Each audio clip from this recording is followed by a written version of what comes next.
Hey everyone, it is Talaya. Welcome back to my channel. It has been years since I've come on here and done a book review, and I'm so excited to be back. I've read a lot within the past year and a half, and I mean, they've all been kind of like fantasy romance novels, but we're branching out, I swear.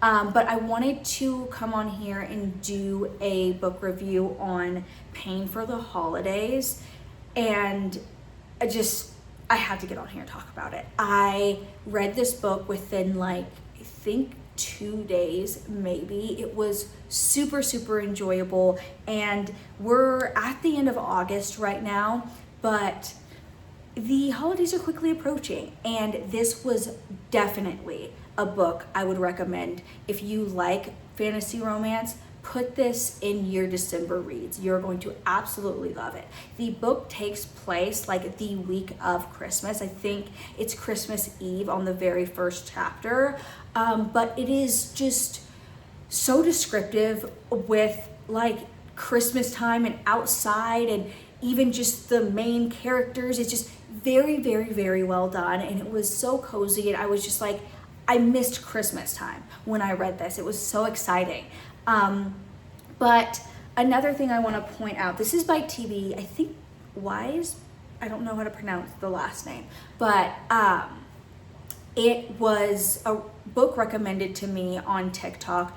I don't read everything that's recommended to me on TikTok because 9 times out of 10, they're just not very good. They're kind of overhyped, but this one I loved.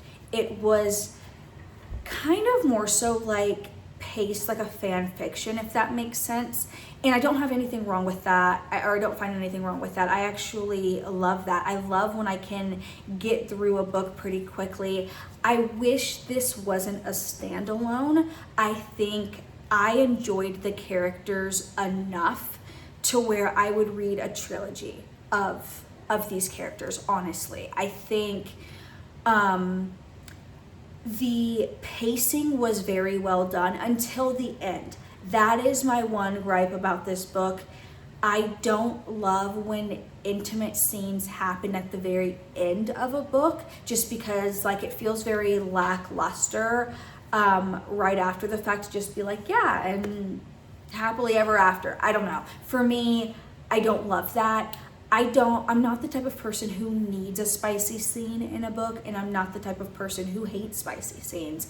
Like I said, I really do enjoy fantasy romance, so I'm all here for it either way, but I just felt that being the end of it killed it a little bit. I wish it kind of happened 3/4 of the way in, but other than that, the book was so well done. It was fun. It was a little scary at times. It was not very predictable. Obviously, there are certain things with the standalone romance that are going to happen, but it wasn't I could predict the book from beginning to end, and I enjoyed that. I enjoy the connection between the two main characters, the main monster and the main girl. They do have a pretty solid foundation, and I don't feel the energy between the two of them was very rushed, and I felt it was very realistic pacing. If I were to stumble upon a monster, this is kind of how the pacing I feel would go in the relationship if it were real. So I enjoyed that. Like I said, I 100% recommend this book for the holidays. I'm not gonna give any spoilers. I don't want this to be a spoiler review. I just wanted to recommend it and say, hey, I came on here.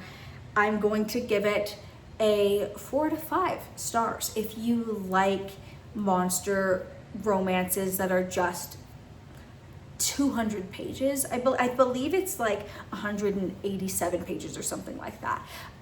So you can go through it pretty quickly. I mean, if you sat down for a couple of hours outside or whatever, you'd totally be able to finish it. But I wanted to give it a little bit of time, and I like to take breaks between reading a book. If I just do it in one sitting, I feel like I don't have time to fully enjoy the book, you know what I mean? And like critically think about it. I like sleeping on it a little bit. But enough with the rambling. Go check this book out or add it to your December reads. You're going to love it, and I will see you in my next one.